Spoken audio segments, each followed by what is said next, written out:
안녕하십니까. 김어준의 뉴스공장 명절특근 진행을 맡고 있는 양재열 변호사입니다. 일본 출신의 영국인 이시구로가 올해의 노벨문학상 수상자로 선정됐습니다. 지난해 작가 한강이 맨부커상을 받기도 했지만 노벨상은 여전히 우리와 거리가 먼 모양입니다. 오는 9일 월요일은 한글날입니다. 우리처럼 고유의 말과 글을 가지고 있는 나라, 더구나 오랜 역사까지 지켜온 나라는 많지 않습니다. 게다가 우린 첫걸음 뗄 무렵부터 독서 모임, 논술 강의를 시작해서 시, 소설, 수필, 평론까지 넘칠 만큼 배우지 않던가요? 문학은, 언어는 인간의 사상과 감정을 담는 그릇입니다. 훌륭한 그릇을 가지고도 오롯이 담아내지 못하고 있는 이유는 뭘지 한번 생각해 봐야 하지 않을까요? 명절 특근은 지난 1년 동안 뉴스공장을 빛내줬던 명작 인터뷰들로 채워지고 있습니다. 그런데 어제 방송 중 청취자 7087님이 이런 문자를 보내주셨네요. 명절 특근 며칠째 듣고 있는데 제가 못 들은 인터뷰들이라 그런지 또 들으니, 못 들었는데 또 들으니 하여튼 참 좋습니다. 기왕 하는 김에 최동욱 검찰총장님 인터뷰도 들려주세요. 그래서 발빠르게, 사실 제작진이 미리 준비해놨던 코너들이 있는데 다 지우고 처음부터 다시 편집을 해서 청취자들이 뽑은 뉴스공장 베스트, 그때 그 인터뷰로 바꿨습니다. 네, 뉴스공장이 이런 곳입니다. 7087님이 청한 최동욱 전 검찰총장 인터뷰는 검찰총장 측에서 물러난 이후 라디오에서 처음으로 성사된 글자 그대로 뉴스공장 단독 보도였습니다. 황교안 대통령 권한대행이 박영수 특검 활동기간 연장을 거부했던 지난 2월 중순경 진행됐는데요. 어떤 얘기들이 오고 갔는지 한번 다시 들어보시죠. 스튜디오에 직접 모시기 굉장히 어려운 분입니다. 최동욱 전 검찰총장님 나오셨습니다. 안녕하십니까? 예, 오랜만입니다. 최근에 이 박근혜 최순실 게이트를 보면서 어떤 느낌이 드시는지 간단한 소회부터 먼저 한마디 해주십시오. 네, 제가 갑자기 검찰총장을 일상의 이유로 그만둔 이후에 많은 자성의 시간을 보내왔었습니다. 그런데 최근 최순실 국정농단 사태 이전에는 검찰 돌아가는 걸 보면서 우라가 치밀 때도 있고 많은 걱정이 되기도 했었습니다. 그런데 특검이 가동되고 또 특검이 본격 수사를 나서는 걸 보면서 국민 여러분들께서도 마찬가지시겠지만은 많은 위로도 되고 또 경우에 따라서는 안타까울 때도 있고 그렇습니다. 위로가 되신다는 건 기본적으로 특검이 잘하고 있다는 얘기겠죠? 네, 저는 그렇게 생각을 합니다.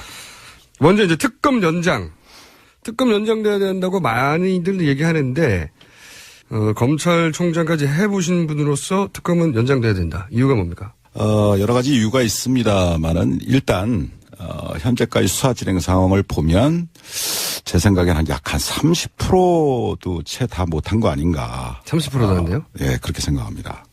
사실 이번 최순실 국정농단 사태의 핵심은 재벌과 권력 간의 불법 유착 비리, 그리고 그것을 가능하게 했던 공무원들의 비호 방조에 대한 처벌 문제지 않습니까?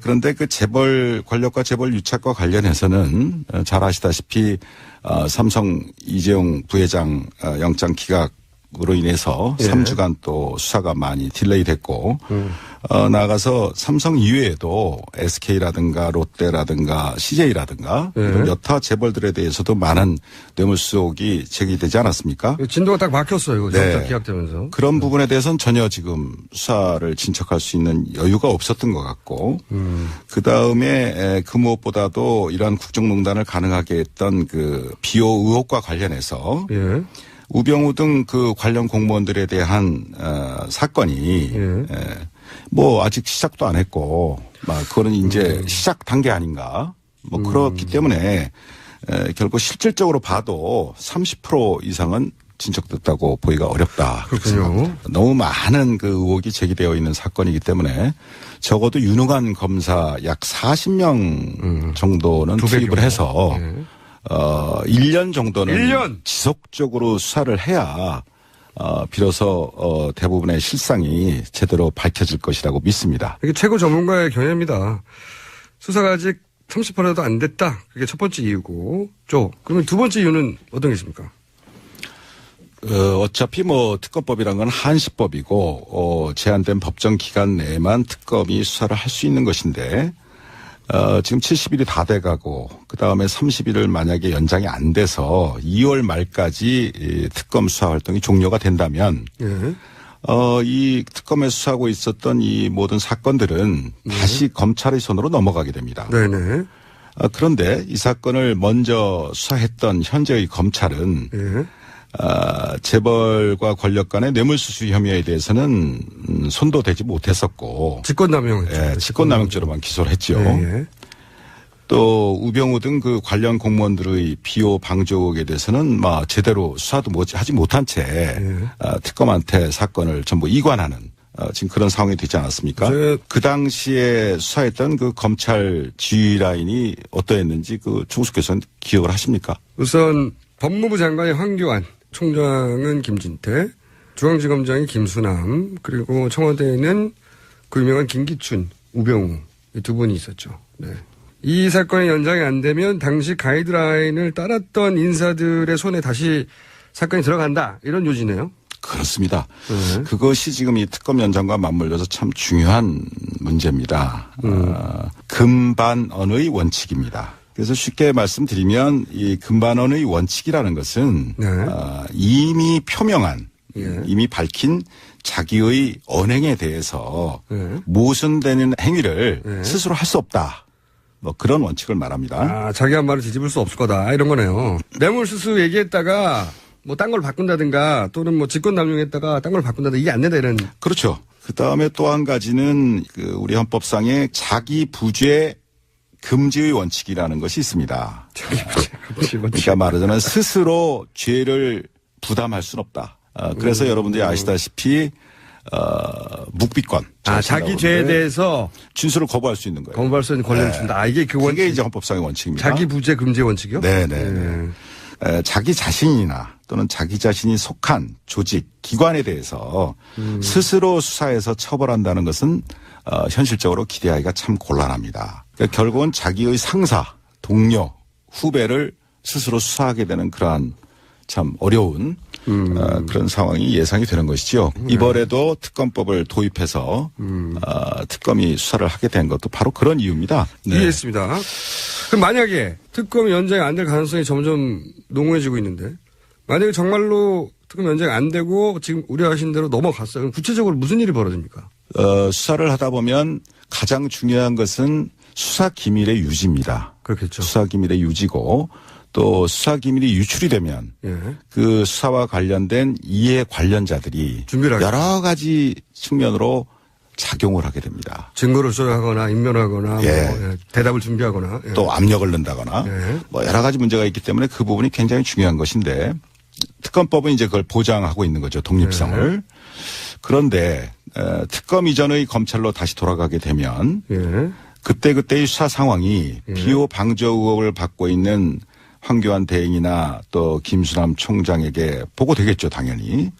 그렇게 되고 뭐 그렇게 되면 경우에 따라서는 수사를 방해하는 가이드라인이 다시 작동할 수도 있고 또 거꾸로 수사검사들에게 영향과 압박이 내려가게 될 것이고 뭐 한마디로 의혹 대상자들이 수사를 지휘하는 참 웃지 못할 그러한 특검 이전의 상황으로 돌아갈 수 있다는 것이죠. 쏙쏙 이해가 되고 있습니다. 자, 그러면 두 번째 사안. 이재용 그 부회장 영장요. 이게 이제 1차 기각됐었거든요. 이렇게 기각하는 게 맞습니까? 어떻게 보세요?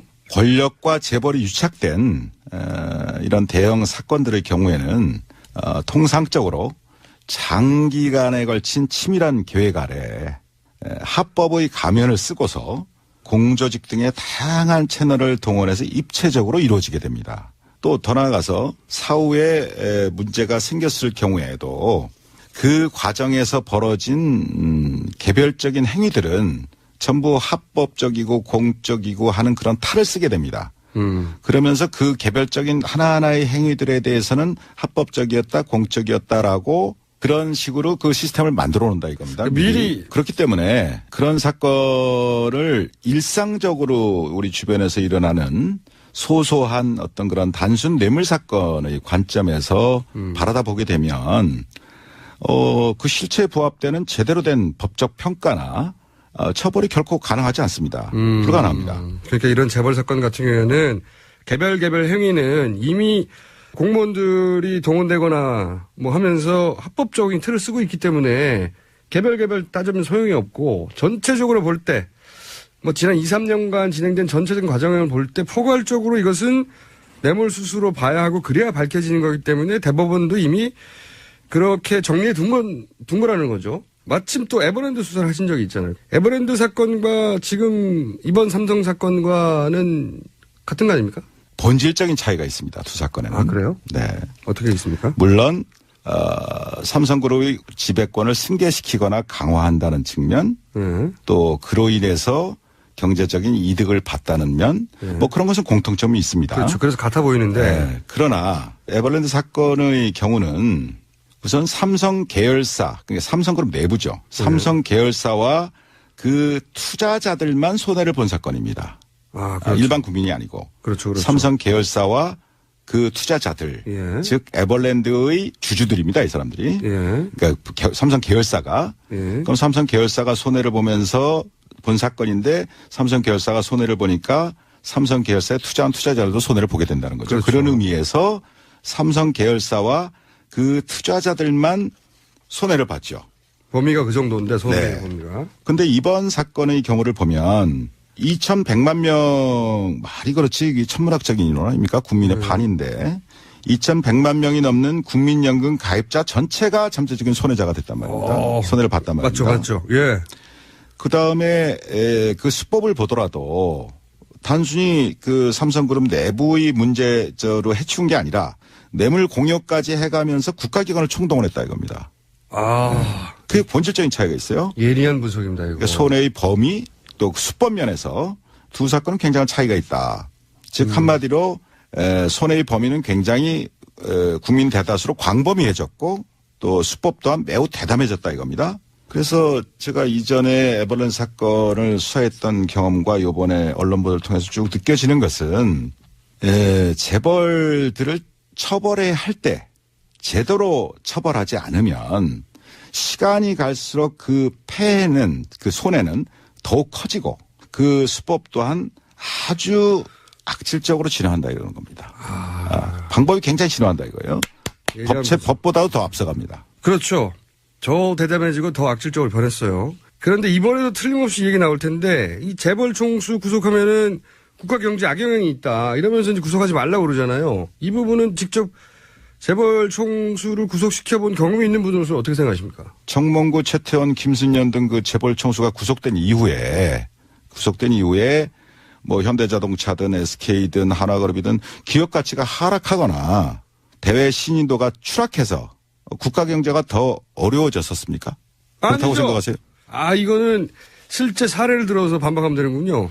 그러면 삼성 부회장이 이재용 부회장이 구속됐다. 그러면은 어떤 영향이 있을까요, 국가경제에?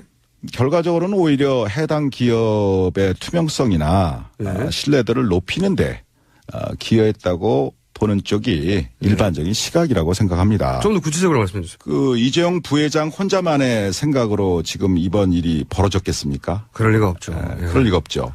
무수한 법률가들, 많은 전문가들이 오랜 연구와 기획, 또 경우에 따라서는 조직적인 로비들이 있었기 때문에 가능한 거 아니겠습니까? 당연히 그렇겠죠. 그런데 예를 들면 이재용 부회장이 원칙대로 구속이 된다면 삼성 내부에서도 다시는 이런 식의 발상이나 시도는 엄두도 못 내는 상황이 될 거다 이런 얘기입니다. 그래서 이재용 부회장의 구속은 우리나라 재벌들 나머지 재벌들 전체에게도 큰 시그널을 보낸다 이겁니다. 정경유착은 삼성 부회장 한 사람 구속으로 해결될 수도 있겠네요, 이게. 제가 볼 땐 그럴 수도 있습니다. 아무리 경제 권력이 강하다 하더라도 합법 경영을 하지 않으면 예외 없이 총수가 구속될 수 있다. 그렇죠. 라는 시그널을 보낸다는 얘기입니다. 그것만 되면 돼요. 이 얘기 해야 되겠네요. 황교안 대행이 이런 말 했어요. 윤석열 검사가 자천된 것은 댓글 수사건 상관이 없고 종합적으로 볼 때 자질의 문제가 있어서 자천된 거다. 이런 식으로 말했단 말이죠. 여기에 대해서는 당시 댓글 수사를 총지휘하셨던 검찰총장이고 그리고 그로 인해서 자천됐다고 알려진 윤 검사에 대해서 이 황교안 대행의 논평에 대해서 한마디 하셔야 될 것 같은데요. 제가 그 국회 대정부 질의 과정에서 예. 황 대행께서 그렇게 답변하시는 기사를 하셨다는 보도를 보고 누가 누구를 평가하나. 이 윤석열 검사는 지금 뭐 특검팀에서 열심히 뭐 쥐야창창 수사를 하고 있는 것 같은데 아주 치밀하고 해박한 법률 전문가입니다. 그 다음에 어떤 법과 원칙에 어긋나는 것, 거기에 대해서는 단호히 거부합니다. 오케이. 저한테도 많이 거부했어요. 한마디로 제가 말씀드린다면 문무를 겸비한 훌륭한 검사다. 문무를 겁니다. 문무를 겸비한 훌륭한 검사다. 뭐 그런 표현을 하고 싶습니다. 자, 마지막으로 어렵게 스튜디오 직접 나오셨는데 혹시 하고 싶은 이야기 있으면 제가 뭐 대한민국 검찰은 2,000명이 넘는 검사를 포함해서 10,000명이 넘는 방대한 수사 인력을 가진 강력한 수사기관입니다. 수사 역량면에서 100분의 1도 안 되는 20명의 특검 검사들이 불과 몇 달이라는 짧은 단기간에 이전 검찰의 수사보다는 비교할 수 없을 정도의 성과를 내고 있지 않습니까? 이번 특검을 보면서 권력의 개가 되어서 권력의 입맛에 맞게 수사하는 것과 국민의 검찰로 법과 원칙대로 수사하는 것의 이 극명한 차이를 그리고 검찰이 이 지경이 되도록 만든 정치 검사들의 말로를 우리 정의로운 젊은 검사들이 마음에 새기고 잊지 말기를 바랍니다. 자기 손에 쥐어진 칼로 자신의 팔다리를 베어서라도 국민의 검찰로 다시 태어나기를 바랄 뿐입니다. 마음에 와닿는 마지막 말씀이었습니다. 지금까지 어렵게 모신 최동욱 전 검찰총장이었습니다. 감사합니다. 감사합니다. 예. 내공이 깊은 분들이 말씀하시는 거, 과거의 예측을 들어보면 깜짝깜짝 놀랄 때가 있는데요. 최동욱 전 총장도 개별 사건으로 뇌물죄 여부를 따지기는 굉장히 어려울 것이다라고 했는데 아닌 게 아니라 법원은 이재용 부회장에 대해서 포괄적 청탁을 이유로 유죄 판결을 했었죠. 정말 어떻게 보면 예측이 실현된 셈인데요. 최동욱 전 총장께서는 얼마 전에 원소은 전 국정원장 유죄 선고받는 걸 보면서 사필 규정이다. 또 끝까지 수사팀의 방패막이가 되어주지 못해 안타깝고 아쉬웠다라는 그런 소감을 털어놓기도 했었습니다. 문자 몇 개 볼까요? 가재는 송편님, 최동욱님, 블랙리스트 피해자 문성근 김미아 씨 잘 변호해 주세요. 얼마 전에 국정원 주도 블랙리스트 피해자를 위해서 최 전 총장께서도 무료 변론을 해주기로 하셨지 않습니까? 특검이 30%밖에 못해서 아쉽다고 하셨는데 최 전 총장께서 직접 한번 실력 발휘해 주시기 저도 부탁드리겠습니다. 그래서 그런지 7488님은 최동욱님을 다시 검찰총장으로 복권시켜야 맞다라는 말씀도 주셨고요. 2881님, 공장장 목소리가 빨리 지나가서 아주 시원하고 좋네요. 예, 마음 같아서는 인터뷰도 아예 다시 제가 하고 싶습니다. 네, 명절 특근 2부 진행하겠습니다. 문자들이 조금씩 들어오고 있긴 한데요. 아직도 뉴스공장에 문자 보내는 방법을 물어보시는 분들이 많으세요. 아니, 얼마 전에는 심지어 유럽에서 문자 보내는 법을 모르겠다면서 엽서를 보낸 분도 계셨다는데, 아니, 공장장은 아직까지도 이걸 알려주지 않고 있다는 게 말이 됩니까? 제가 한 2번 대리 진행하면서 몇 번 알려드렸는데, 오늘 또 다시 알려드리겠습니다. TBS 주파수가 95.1MHz지 않습니까? 그것만 기억하시면 됩니다. 0951, 95.1이니까 0951, 짧은 글 50원, 긴 글 100원의 정보 이용료 붙고요. 50원, 100원 비싸다, 돈 쓰기 아깝다, 이런 분들은 카카오톡 플러스 친구에서 TBS 라디오와 친구 맺기 하시면 무료로 참여하실 수 있습니다. 네, 뉴스공장 명작 인터뷰 두 번째 인터뷰는 청취자 7139님이 청해 주신 건데요. 우리 상조 하고 싶은 거 다 해. 어색하다. 김상조 형님 인터뷰 다시 듣고 싶습니다 라고 요청하셨는데, 재벌 저격수에서 의뢰 눈물을 닦아주는 갑질 저격수로 거듭난 분, 불과 얼마 전 지난 8월 진행했던 김상조 공정거래위원장 인터뷰였는데요. 뉴스공장 작가들이 공정위 인터뷰 담당자를 2달 동안 들복 가서 성사시켰다고 합니다. 예, 털복숭이 공장장에 가려서 보이지 않지만 제작진의 수고가 정말 많은 뉴스공장입니다. 인터뷰 다시 들어보죠.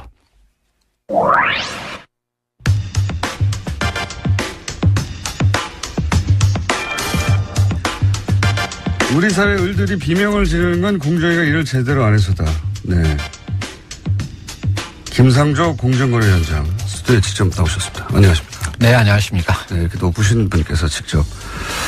위원장 되시기 전에 공정위원장 혹시라도 되시면 저희 방송에 꼭 먼저 나와달라고 부탁을 저희가 그렇게 신신당부를 했는데도 불구하고 지난주에 MBC를 먼저 출연하셔가지고 예. 저희 같은 중소방송사를 먼저 챙기셔야 할 공정위원장께서 대형 방송사부터 출연하시면 방송의 공정거래 굉장히 나쁜 시그널을 줍니다. 예, 뭐 제가 요즘은 기업들에게서는 갑일지는 모르지만 또 네. 언론이나 그 국회에 대해서는 또 의리거든요. 그러니까 저도 눈치 봐야 할 때가 많습니다. 대형 방송사부터 출연하면 안 되는 거거든요. MBC 얼마나 큽니까? TV에서 건물 달랑 하나예요. 조그만 거. 그래도 뭐 김어준 총수의 영향력은 뭐 MBC 못지 않다고 생각을 하고 있습니다. 그럼 먼저 오셨어야죠, 여기를. 네, 섭섭합니다. 예, 알겠습니다. 요즘 제가 그 언론을 보다 보면 이야, 공정위가 이렇게 힘이 센 곳이었나. 공정위가 뭐 하는지 모르는 사람 진짜 많았어요. 예. 공정위가 뭐 하는 데입니까? 일단 설명해 주십시오. 말 그대로 공정한 시장 경제 질서를 확립하는 것을 조직의 책무로 하고 있는 중요한 기관이고요. 네. 다른 나라에서는 정말로 중요한 역할을 하고 있는. 다른 나라에서는 뭐 담합이라든가 기업들이 벌벌벌 떠는 조직이 원래 공정위 아닙니까? 그렇습니다. 미국 네. 같은 데서는 공룡 기업을 분할 명령을 내리기도 하고. 분할해라. 예. 그러니까 AT&T라고 장거리 전화를 독점하고 있던 회사를 4개로 쪼개는 독과점법 때문에. 네, 그렇습니다. 얘네가 그런 역할을 하기도 했었죠. 예. 자본주의 사회인데 예. 스스로 성장한 기업을 니네가 독과점이니까 공정거래 거스리니 분할해라 이런 적이 있었어요? 네, 미국에서 그런 적이 있었습니다. 뭐 그럴 정도로 힘이 세고요. 예. 그게 제대로 작동하는 자본주의네요, 말하자면. 사실 우리나라 공정거래위원회도 선진국의 경쟁당국이 하고 있는 좁은 의미의 경쟁정책에 대해서는 굉장히 열심히 일을 해왔습니다. 좁은 의미라 하면. 그러니까 이제 말 그대로 독점 네. 또는 이제 담합 네. 이제 이런 거를 그러니까 규제하는 역할이고요. 그래서 사실 어제 언론 보도에도 났습니다만은 GCL이라고 이런 세계의 경쟁 당국을 평가하는 기관에서 우리나라 공정위를 최우수 경쟁 당국으로 평가를 했고요. 아시아에서는 유일한 평가를 받은 기관입니다. 근데 우리나라에서는 공정위가 이렇게 다른 나라에서 보는 것처럼 좁은 의미의 경쟁 당국으로서의 역할만을 하는 것이 아니라 우리 사회에서 논란이 되는 것처럼 재벌 개혁이나 또는 이제 갑을 관계를 개혁하는 이제 이런 부분이 공정위에게 추가로 과제로 주어져 있는 것이죠. 그래서 우리나라 국민들은 아마 공정위 하면 다른 나라의 국민들이 생각하고 있는 그런 과제들보다는 재벌 개혁과 갑을 관계 해소 이제 이런 쪽을 먼저 생각할 수밖에 없는 상황이었고 그런 측면에서 그동안 공정위가 국민의 기대에 걸맞는 역할을 하지 못했던 것이 이제 공정위에 대해서 비판이 일부 있었던 원인이라고 할 수가 있겠습니다. 일부 아니고 많이 있었습니다. 제가 지금 현직 공정거래위원장입니다. 그렇게 평가하시면 제가 조직에서 영이 안 섭니다. 예. 아니, 근데 지금 공정위에서 일하시는 분들은 굉장히 뿌듯할 것 같아요. 공정위에 이렇게 주목받은 것도 처음이고, 사실은. 공정위원장 누군지 이름 기억 안 나거든요. 이제는 공정위원장 누군지 다 알고, 그리고 공정위가 하는 일에 대해서 시민들의 박수도 많고, 응원도 많고, 그러니까 힘이 나지 않습니까? 직원들 말씀을 들어보면 한편으로는 이렇게 주목받은 적이 없었으니까 뿌듯하다라는 말씀도 하시고 그다음 앞으로 더 잘해야 되겠다는 각오를 밝히기도 하는데 한편으로는 또 제가 과거에 이제 공정위가 국민의 기대에 맞는 역할을 하지 못했다라고 비판하면서 내부 혁신을 하자라고 얘기할 때는 또 나름 그러니까 좀 무섭기도 하고. 예, 그런 양면의 어떤 감정을 느끼고 있는 것 같습니다. 아니, 근데 공정위원들은 그 위원장님을 뭐랄까요. 상대하기 굉장히 쉬울 것 같은 게 오늘 저희는 이제 위원장님이니까 네. 적어도 수행원 몇 명과 함께 대리 운전을 해서 오실 줄 알았더니 혼자 운전을 해가지고 지하 4층에 혼자 어슬렁거리는 걸 저희 작가들이 뛰어내려서 주워왔어요. 아, 그렇게 표현하시면 안 되고요. 그리고 그 유명한 가방 있지 않습니까? 예. 가방 들고 다 떨어진 거. 그거 바꾸시지도 못하죠, 이제. 예, 뭐, 사실 바꾸고 제 싶은데. 차는 뭐 바꾸든지 아니면 이제 좀 칠을 새로 하든지 이렇게 하라고 자꾸 이제. 왜냐면 야단을 가방 오니까 예. 위원장님보다 가방을 먼저 찍어요, 사람들이. 네. 밖에서 예. 작가들이 자기들 찍고 막 들고. 예. 유명한 아이템 됐습니다. 뭐, 근데 하여튼 뭐 저의 상징처럼 됐기 때문에 제가 공정거래위원장을 하는 한은 못 바꿀 것 같습니다. 예. 저희가 뜯어버릴까요? 새로 바꾸시게. 네. 그리고, 말을 조용조용 이렇게 점잖게 서늘하게 하는 분은 또 처음이에요. 예. 원래 그렇게 했는데요. 웃으면서. 예. 웃으면서 너 죽을래? 이러시는 거잖아요. 그렇지가 않습니다. 또 한편으로는 예. 요즘 김상조가 너무 말랑말랑해졌다는 얘기도 많이 듣고 있죠. 예. 그건 아마도 말랑말랑해졌다기보다는 맨 처음에 재벌개혁을 시도할 줄 알았더니 예. 그거는 시간을 좀 준다고 하고 예.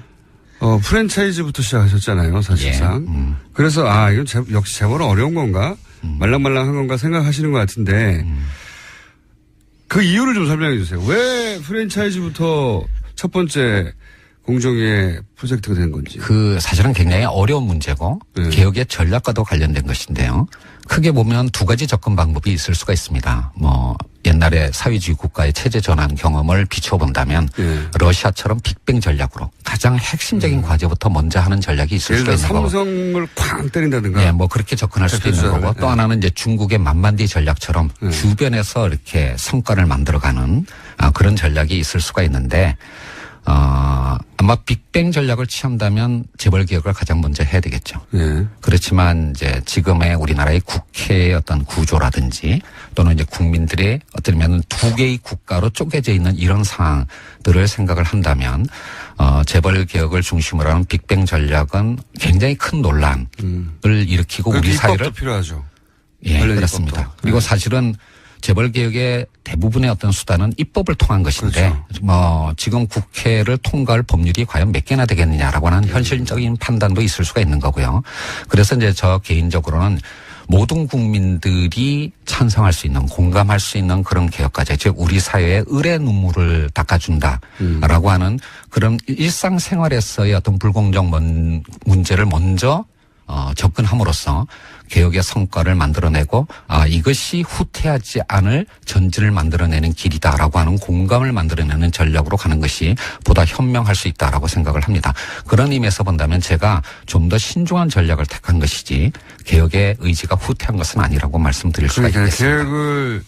개혁의 의지를 의심하면서 도전하지 말라고. 네. 예. 뭐 아주 그거는 무서운 조금 좀 과한 표현이긴 했었는데요. 네. 좀 더 정확하게 말씀드리면 새 정부 또는 공정거래위원회의 개혁의 의지를 의심하지 말고 그 의지에 도전하지 말라라는 의미였는데 도전하면 말이 어떻게- 잘못 나가서 공권력에 도전하지 말라라고 표현하게 됐습니다. 도전하면 어떻게 됩니까? 지금 공정거래위원회 등 정부가 갖고 있는 행정부서가 갖고 있는 공권력을 엄정하게 행사할 겁니다. 정동원에서. 네, 그리고 사실은 저렇게 무서운 말을 조심히. 개혁을 조근조근 아무 표정도 없이 이렇게.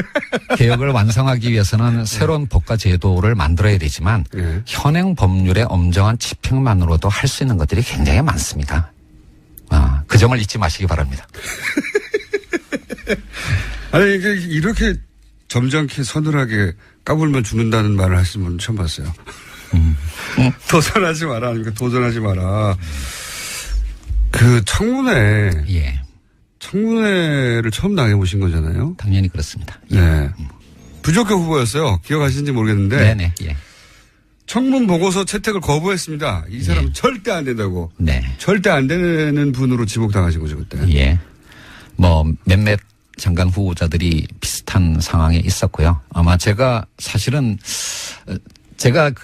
좀 섭섭함을 느끼는 부분이 있다면 네. 뭐 국회보다는 오히려 대통령한테 섭섭함을 느끼고 왜요? 있어요. 왜요?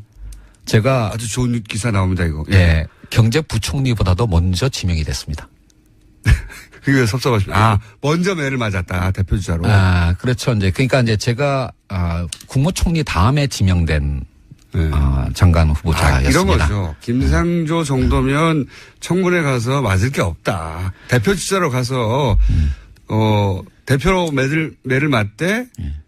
김상조 위원장 정도면 뭐 쉽게 통과하겠지 하면서 대표 선수로 내보낸 거죠. 검증 과정에서 사실은 뭐 몇 가지가 제가 인정한 것도 있었고요. 사실은. 그런데 이제 뭐 대통령께서는 새 정부의 개혁의 상징으로서 아마 공정거래위원장으로 저를 이제 지명하신 것 같은데. 왜 섭섭하십니까, 그게? 이제 그러다 보니까 집중 포화를 받게 된 것이죠. 그러니까요. 쌤통이네요. 정말로 저도 사실은 지명을 받고 난 다음에 갑자기 이제 연락을 받았는데요. 이거 경제부총리보다도 먼저 지명돼도 되나 이제 이런 어떤 우려를 했고요. 그리고 그 우려가 현실이 됐던 겁니다. 그런 의미였겠죠. 이게 말씀하셨듯이 공정하지 않다는 우리 사회가. 그 예측 가능한 재벌 개혁이라는 표현을 쓰셨어요. 예. 그러니까 빅뱅처럼 누가 뭘 어떻게 하는지 모르게 갑자기 뒤통수 때리듯이 빵 하지 않고 예측 가능한 재벌 개혁이라고 말씀하셨는데 이게 어떤 의미입니까? 사람들은 이제 물론 프랜차이즈 문제도 당연히 관심이 있습니다. 왜냐하면 프랜차이즈 사장 정도 되면 을이 아니라 병 정도 되거든요, 사실은. 예, 맞습니다. 예. 그 위에 대기업이 있고 그다음에 프랜차이즈가 있고 그다음에 자기들은 병 정도 된다라고 생각하잖아요.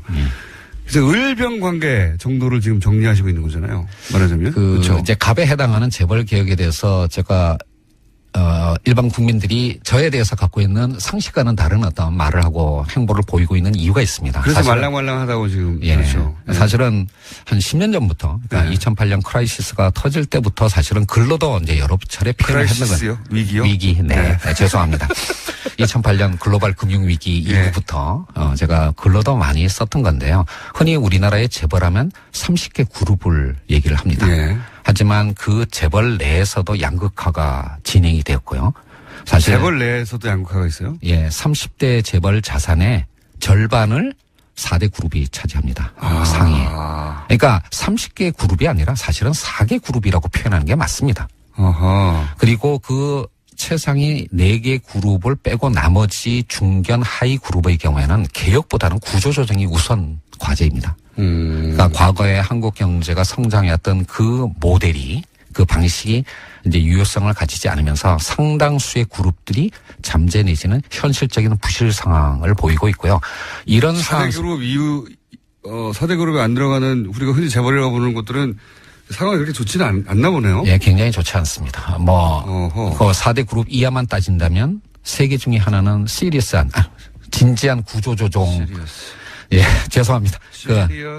예, 아주, 진지한 구조조정 작업을 해야 할 상황에 처해 있다라고 할 수가 있고요. 이제 그렇기 때문에 30대, 그러니까 이제 흔히 공정거래법이 지금까지. 만약에 재벌들 예를 들어서 4대 그룹 이에 들어가지 않는 30대 재벌들이 그런 얘기 했으면 엄살이라고 했을 거예요, 다른. 근데 이제 위원장님이 얘기하니까 진짜 위기는 맞나 보네요. 예, 그렇습니다. 올해 들어와서 예상보다는 그러니까 세계 경제와 한국 경제의 어떤 상황이 조금 좋아지고는 있지만 이게 과연 이렇게 계속 경기가 회복될 거라고 장담할 수가 없다라고 하는 것은 다들 알고 계신 거 아니겠습니까? 그렇죠? 경기가 조금 다시 나빠지기 시작한다면 잠재됐던 부실이 다시 수면 위로 올라올 그런 어떤 상태에 있는 그룹들이 상당수 있습니다. 이제 이런 상황이기 때문에 그동안 공정거래위원회 또는 공정거래법이 접근했던 것처럼 5조 이상이면 60개 그룹, 10조 이상이면 30개 그룹을 그냥 전부를 하나의 개혁 대상으로 정해놓고 동일한 수단을 적용하는 그런 방식으로 가게 되면 실패할 가능성이 높다라고 하는 겁니다. 왜냐하면 이렇게 많은 숫자의 그룹을 대상으로 하는 규제를 하다 보면 규제의 기준을 한 중간쯤에 설정할 수밖에 없는데 그렇겠죠. 그러면 정작 제대로 규제를 해야 될 상위 그룹한테는 효과가 없는 거고 하위 그룹한테는 과잉 규제가 되는 이제 그런 어떤 악순환 속에서 규제의 일관성을 유지하지 못하고 계속 또 이제 후퇴하게 되는 악순환을 보였던 게 그게 과거 정부의 재벌 개혁의 실패의 원인이라고 생각을 한 겁니다. 그렇기 때문에 재벌 개혁은 상위 그룹에 좀 집중해서 엄정하게 법 집행을 하도록 하고 대신 좀 더 넓은 범위의 기업 지배 구조는 뭐 상법이나 또는 이제 기관 투자자들의 주주권 행사 등의 그런 어떤 방법을 통해서 좀 더 광범위하게 그렇게 접근을 하자라고 하는 게 제 아이디어였습니다. 그렇군요. 근데 재벌이라고 다 묶어서 재벌이라고 하면 안 된다, 이제는. 거기도 양극화가 벌어졌다. 예, 그렇습니다. 단순한 대중소기업 간의 양극화뿐만 아니라 재벌 그룹들도 이제는 같은 재벌이 아니라고 보시면 됩니다. 그래요? 그러면 명칭도 좀 달리해야 되겠습니다. 설득되고 있어요. 제가 잘 모르는 분야이기 때문에 그런 건지. 예, 뭐 제가 총수님을 설득할 수 있으면은 뭐 비교적 잘하고 있는 거라고 생각을 합니다. 설득되고 있습니다. 그리고 하림그룹. 예. 닭고기 생산 1위 업체죠. 예. 하림그룹을 사실상 첫 뭐랄까요. 대상으로 해서 조사에 들어가셨잖아요. 왜 여기가 중요합니까? 사실은 이것도 많은 분들이 오해하시는 건데요. 네. 사실 공정거래위원회가 올해 초에 업무 계획으로 예. 45개 민간 재벌측가 총수가 있는 저 같은, 예, 45개 그룹을 대상으로 서면 실태 조사를 이미 했습니다. 그러니까 새 정부가 출범하기도 전에. 이미. 예, 그래서 이제 제가 취임할 즈음에 그 서면 실태 조사가 대충 마무리된 결과는 상황이었고요. 그래서 저는 운이 좋았던 거죠. 그 결과를 받아서 일감 몰아주기의 혐의가 좀 강하게 나타나는, 지금 뭐냐면 서면 조사만으로는 현실을 알기는 어려우니까 이제 현장 조사를 나가야 되지 않겠습니까? 이제 그런 현장 조사를 나갈 수 있는 서면 조사 결과가 제가 딱 취임하면서 제 손에 쥐어진 겁니다. 그래서 이제 대상이 되는 그룹들이 이제 뭐 여러 개가 있었는데요. 뭐 그 중에서 지금 몇 개의 그룹을 조사할 예정이다 또는 조사하고 있다 이런 말씀은 절대 드릴 수가 없습니다. 예, 이런 개별 기업에 대한 조사는 언제까지나 확인도 부인도 하지 않는 그런 입장을 갖고 있는데요. 뭐 하림의 경우에는 이미 언론 보도가 된 상황이고 뭐 일감 몰아주기 부분과 함께 일감 몰아주기가 왜 나쁜지 좀 설명해 주십시오. 이거는 이제 재벌의 어떤 부와 경영권의 승계와 관련된 문제인데요. 뭐 다들 아시는 것처럼 옛날에는 그냥 공익재단을 이용하기도 하고 물타기 증자를 하는 게 1세대 방식이었습니다. 그러다가 이제 요즘 논란이 되는 이재용 부회장 등등의 뭐 전환사채라든지 같은 이제 주식과 연계되는 회사채를 이용하는 그런 방식이 2단계였고 일감 몰아주기가 이제 부의 편법 승계의 3단계쯤 해당하는 어떤 방식이라고 할 수가 있는데요. 왜 그렇습니까? 그러니까 이제 그룹이다 보니까 그룹 계열사의 물량만으로도 상당한 정도의 일감을 마련할 수 있는 그런 사업들이 꽤 있습니다. 가장 대표적인 것이 물류라든지 아니면 계열사들의 전산 관리 이런 것들은 뭐 수십 개의 계열사가 있는 그룹 정도라면 그룹 계열사의 물량만으로도 충분한 정도의 회사 경영이 가능하지 않겠습니까? 그런 회사가 있는 것은 당연한 건데 그 회사의 주식을 총수 일가가 갖는 겁니다. 그래서 계열사의 물량을 몰아줌으로써 거기서부터 발생하는 어떤 수익을 계열사가 아니라 또는 계열사의 주주들이 아니라 총수 일가가 가져간다라는 것이 이제 일감 몰아주기의 본질인데요. 이것이 가지는 의미는 두 가지입니다. 첫 번째는 부와 경영권의 편법 승계의 씨앗이 된다라고 하는 것도 문제이지만 그 돈으로 또 자기 주식을 늘릴 수 있으니까요. 그리고 이제 대를 이어서 승계를 하는 문제가 있는 거예요. 그런데 두 번째 보다 심각한 문제가 있습니다. 바로 이런 일감 몰아주기가 주로 이루어지는 영역이 작은 어떤 중소기업들이나 영세 자영업자들이 밀집되어 있는 영역이에요. 그게 어떤 의미죠? 그러니까 골목 상권 문제, 그러니까 대형마트 또는 물류 또는 그러니까 건물 관리 또는 이제 그 전산 관리 이제 이런 쪽이 사실은 중소기업들이나 자영업자들이 해야 할 영역인데 여기에 이제 총수 일가가 주식을 갖고 있는 회사가 뚝 들어가 버리면 거기가 완전히 생태계가 황폐해지는 겁니다. 예를 들면 한때 뭐 90년대까지만 하더라도 우리나라 대학의 전산학과가 공대에서는 가장 인기 학과였습니다. 지금은 가장 인기가 없는 학과가 됐습니다. 왜냐하면 전산학과를 졸업해봐야 재벌 계열사의 하청업체밖에 직원밖에 비정규직 직원밖에 안 된다는 걸 이미 알게 된 것이죠. 이런 식으로 했기 때문에 인터넷 강국인 한국이 제대로 된 전산관리 회사가 하나도 존재하지 않게 된 것입니다. 다 구멍가게 역할밖에 안 되니까요. 이렇게 쉽게 설명하시지. 그래서 사실 공정거래위원회가 지금까지 많이 낯설었죠. 기업만 대상으로 하는 거지 국민의 삶을 공정하게 한다는 그런 인식이 좀 부족했던 것 같은데요. 공정거래위원장 말씀처럼 일상생활에서 의뢰의 눈물을 닦아주겠다. 정말 고마운 말씀이었고요. 그런 효과 덕분인지 이제는 공정위가 하는 모든 행동을 국민들의 관심 가지고 지켜보고 있습니다. 치킨값 원가 공개에서부터 대기업 개혁에 이르기까지 경제검찰 공정위 해야 할 일 정말로 많습니다. 네, 김상주 위원장님 파이팅 하시고요. 문자 소개를 해드려야 되는데 제가 아까 잘난 척하면서 공장장은 소개 안 해주는 문자 전화번호를 알려드린다고 했는데 8420-8260님이 따끔하게 지적해 주셨습니다. 샵을 앞에 넣어야 한다. 샵 0951. 예. 95.1MHz의 0951인데 앞에 샵을 넣으셔서 샵 0951 하셔야 됩니다.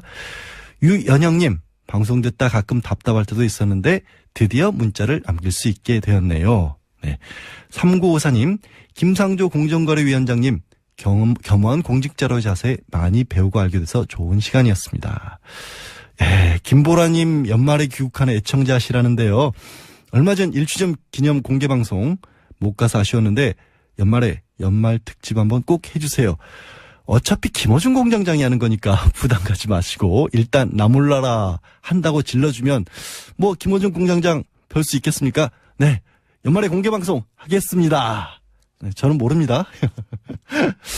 양지열 삼행시를 4426님이 보내주셨어요. 양심에 어긋나는 일 하지 않고 의를 세우는 변호사 겸 진행자. 이거 닭살 돋으려고 하는데 끝까지 읽겠습니다. 지혜롭고 편안한 진행자, 열혈 팬들을 위해 한가위도 쉬지 않고 나와 세상에 들려주는 멋진 진행자라기보다는 청취자분들이 계시기 때문에 저는 그냥 나와서 진행할 뿐입니다. 괜히 골랐다.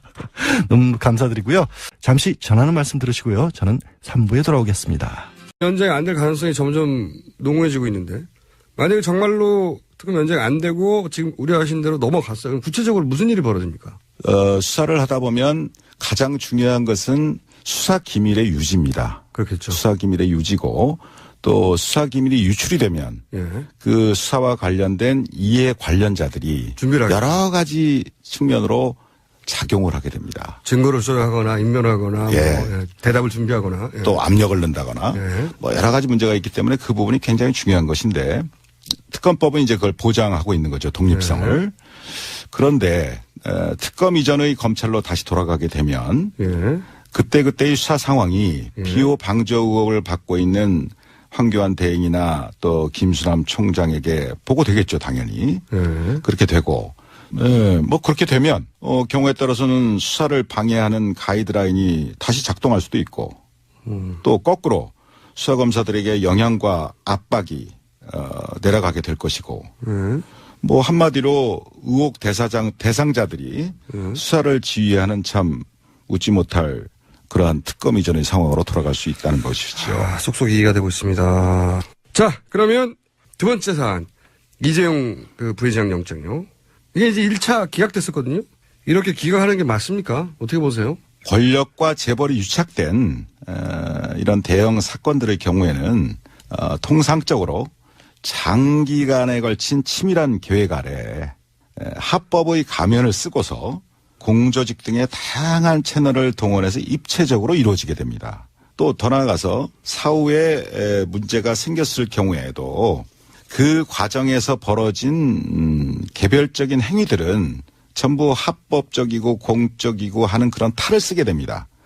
그러면서 그 개별적인 하나하나의 행위들에 대해서는 합법적이었다, 공적이었다라고 그런 식으로 그 시스템을 만들어 놓는다 이겁니다. 미리. 그렇기 때문에 그런 사건을 일상적으로 우리 주변에서 일어나는 소소한 어떤 그런 단순 뇌물 사건의 관점에서 바라다 보게 되면 그 실체에 부합되는 제대로 된 법적 평가나 처벌이 결코 가능하지 않습니다. 불가능합니다. 그러니까 이런 재벌 사건 같은 경우에는 개별 행위는 이미 공무원들이 동원되거나 뭐 하면서 합법적인 틀을 쓰고 있기 때문에 개별 따지면 소용이 없고 전체적으로 볼 때 뭐 지난 2, 3년 법이란 건 한시법이고 제한된 법정 기간 내에만 특검이 수사를 할 수 있는 것인데 지금 70일이 다 돼가고 그다음에 30일을 만약에 연장이 안 돼서 2월 말까지 특검 수사 활동이 종료가 된다면 이 특검에 수사하고 있었던 이 모든 사건들은 다시 검찰의 손으로 넘어가게 됩니다. 네네.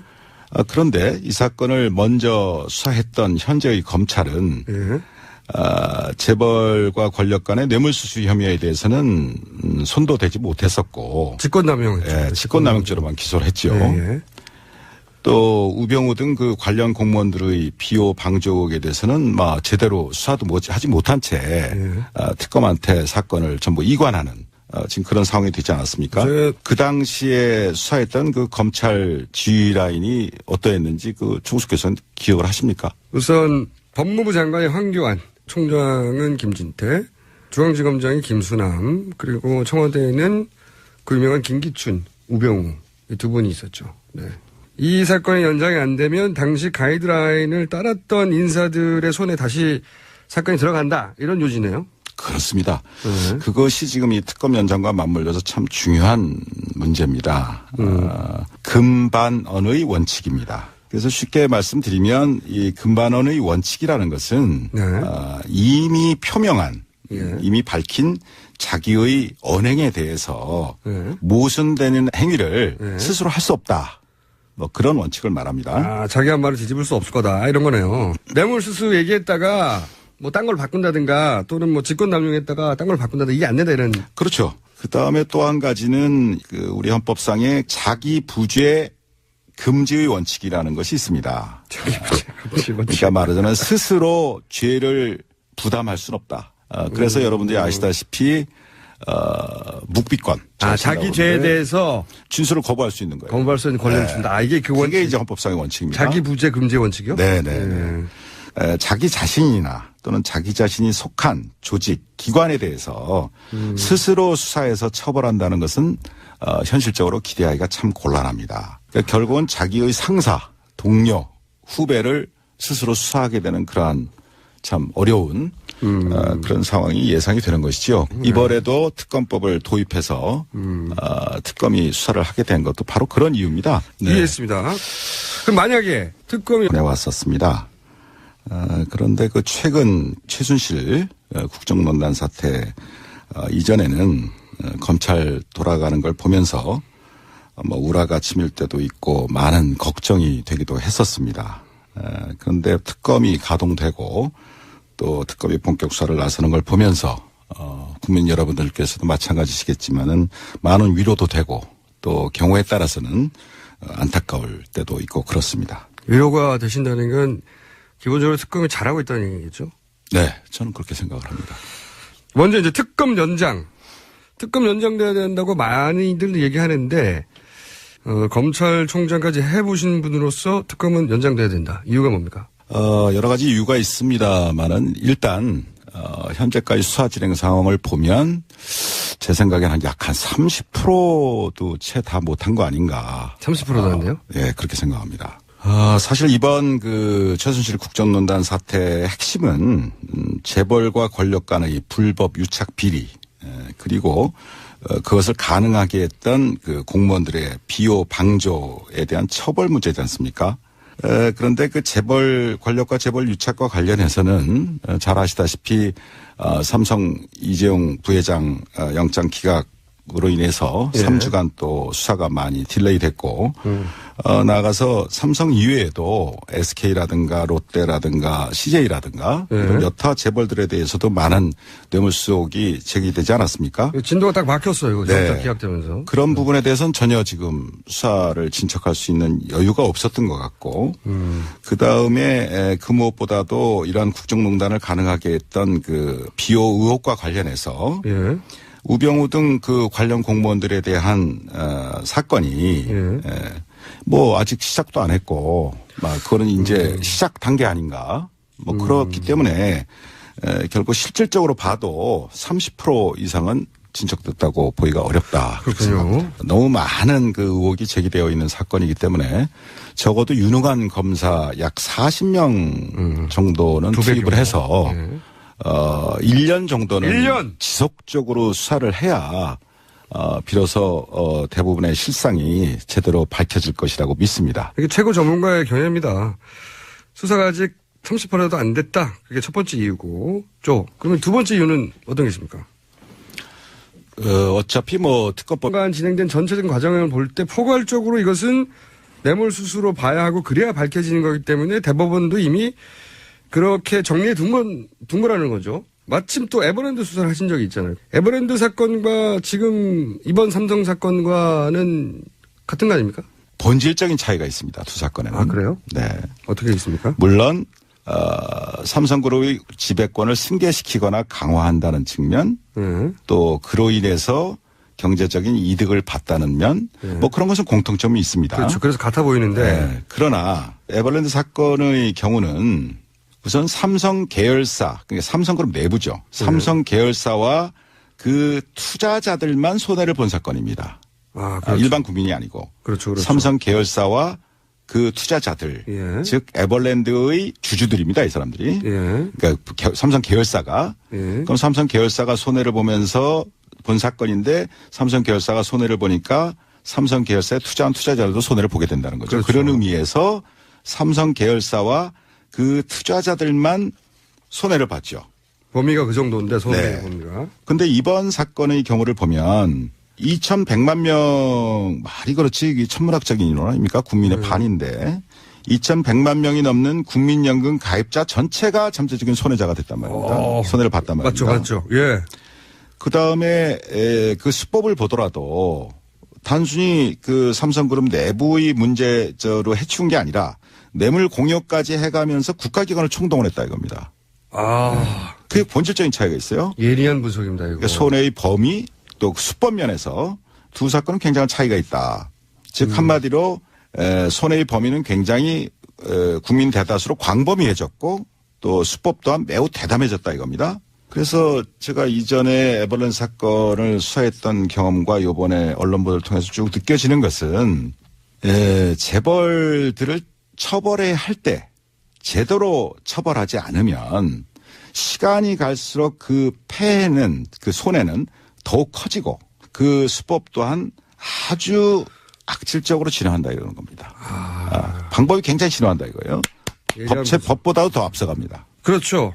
더 대담해지고 더 악질적으로 변했어요. 그런데 이번에도 틀림없이 얘기 나올 텐데 이 재벌 총수 구속하면은 국가 경제 악영향이 있다 이러면서 이제 구속하지 말라고 그러잖아요. 이 부분은 직접 재벌 총수를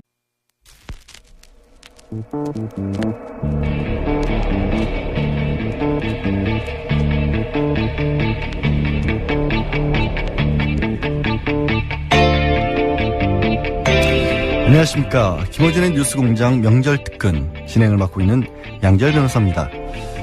일본 출신의 영국인 이시구로가 올해의 노벨문학상 수상자로 선정됐습니다. 지난해 작가 한강이 맨부커상을 받기도 했지만 노벨상은 여전히 우리와 거리가 먼 모양입니다. 오는 9일 월요일은 한글날입니다. 우리처럼 고유의 말과 글을 가지고 있는 나라, 더구나 오랜 역사까지 지켜온 나라는 많지 않습니다.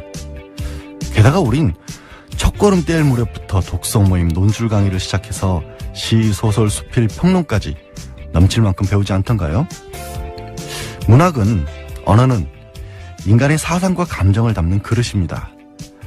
훌륭한 그릇을 가지고도 오롯이 담아내지 못하고 있는 이유는 뭘지 한번 생각해 봐야 하지 않을까요? 명절 특근은 지난 1년 동안 뉴스공장을 빛내줬던 명작 인터뷰들로 채워지고 있습니다. 그런데 어제 방송 중 청취자 7087님이 이런 문자를 보내주셨네요. 명절 특근 며칠째 듣고 있는데 제가 못 들은 인터뷰들이라 그런지 또 들으니, 못 들었는데 또 들으니 하여튼 참 좋습니다. 기왕 하는 김에 최동욱 검찰총장님 인터뷰도 들려주세요. 그래서 발빠르게, 사실 제작진이 미리 준비해놨던 코너들이 있는데 다 지우고 처음부터 다시 편집을 해서 청취자들이 뽑은 뉴스공장 베스트, 그때 그 인터뷰로 바꿨습니다. 네, 뉴스공장이 이런 곳입니다. 7087님이 청한 최동욱 전 검찰총장 인터뷰는 검찰총장 측에서 물러난 이후 라디오에서 처음으로 성사된 글자 그대로 뉴스공장 단독 보도였습니다. 황교안 대통령 권한대행이 박용수 특검 활동기간 연장을 거부했던 지난 2월 중순경 진행됐는데요. 어떤 얘기들이 오고 갔는지 한번 다시 들어보시죠. 스튜디오에 직접 모시기 굉장히 어려운 분입니다. 최동욱 전 검찰총장님 나오셨습니다. 안녕하십니까? 예, 오랜만입니다. 최근에 이 박근혜 최순실 게이트를 보면서 어떤 느낌이 드시는지 간단한 소회부터 먼저 한마디 해주십시오.